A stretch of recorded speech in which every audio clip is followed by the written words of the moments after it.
Hindi cinema के स्वर्णयुग में एक ऐसा संगीतकार था जिसकी धुनें आज भी लोगों के दिलों में गूंजती हैं, जिसने सैकड़ों फिल्मों को अपने संगीत से अमर कर दिया और जिसकी जड़ें बिहार की पावन माटी में गहरी धंसी थीं। ये नाम है चित्रगुप्त श्रीवास्तव। 16 नवंबर 1917 को बिहार के बक्सर जिले के डुमरांव में जन्मे चित्रगुप्त का बचपन संगीत की सुरीली धाराओं के बीच बीता। बिहार की लोक संस्कृति, भोजपुरी लोकगीत, चैती, कजरी और ठुमरी, इन सब ने बालक चित्रगुप्त के मन में संगीत के बीज बोए। बक्सर और डुमरांव की माटी ने उन्हें वह सुरीलापन दिया, वह लयबद्धता दी और वह भावनात्मक गहराई दी जो आगे चलकर मुंबई के फिल्मी संसार में उनकी पहचान बनी।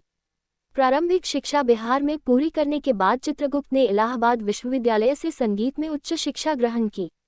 संगीत के प्रति उनकी लगन और साधना देखकर उनके गुरुओं ने भविष्यवाणी की थी कि यह बालक एक दिन संगीत जगत में अपना विशिष्ट स्थान बनाएगा, और वह भविष्यवाणी सच हुई। 1950 के दशक में चित्रगुप्त मुंबई पहुंचे। संघर्ष के दिन थे, किंतु प्रतिभा कभी छुपती नहीं। शीघ्र ही उन्होंने हिंदी सिनेमा में अपनी जगह बना ली। चित्रगुप्त ने लगभग 300 से अधिक हिंदी फिल्मों में संगीत दिया। उनकी धुनों में बिहार की लोक परंपरा और शास्त्रीय संगीत का अद्भुत संगम था। उनकी अमर रचनाएं, फिल्म एक दिल सौ अफसाने का गीत अकेले हैं चले आओ, लता मंगेशकर की आवाज में आज भी रूह को छू जाता है।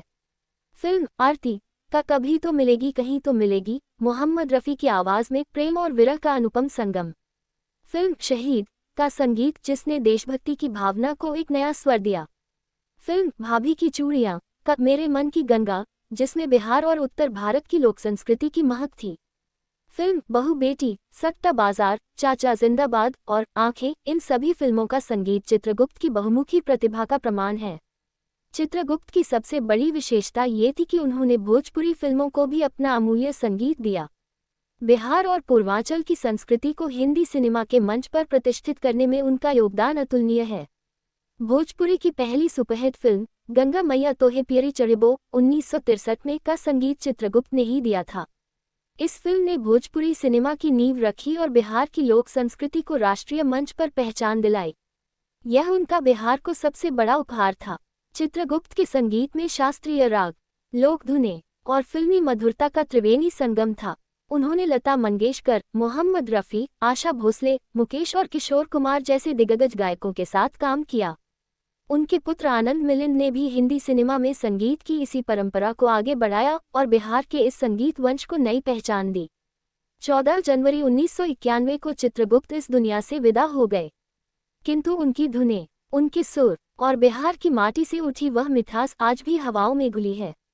डुमरांव के उस छोटे से गांव से उठी सुर की धारा मुंबई के रुपहले पर्दे तक पहुंची और करोड़ों दिलों को छू गई। बिहार का ये सुरीला सपूत भारतीय संगीत का अमर स्वर है।